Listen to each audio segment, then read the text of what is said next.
G'day and welcome back to another episode of Tomo's Tune-Ups, proudly sponsored by Minisport. On this episode, we are talking about the two different types of release bearings available at Minisport to suit your A-Series engine. So this is a standard replacement type that goes on the plunger inside the wok. This will do pretty much any application, but if you're looking to upgrade, this is the way you need to go.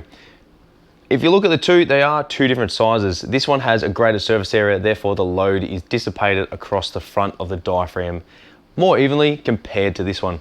As I said, this one will do any application, but if you look at an upgrade, this is the way to go. Now, over time, these do wear. This is a sealed bearing, so if you're finding that you're getting a whirring type noise when you put your foot in the clutch, when it starts to engage, chances are the bearing's on its way out.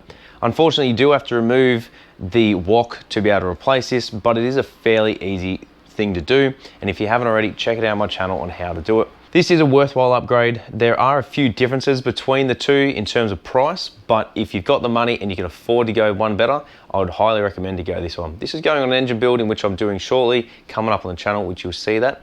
If you're unsure which to go with or whether you need it or not, check them out at their website or their phone number listed behind me. I'll catch you on the next episode of Tomo's Tune-Ups.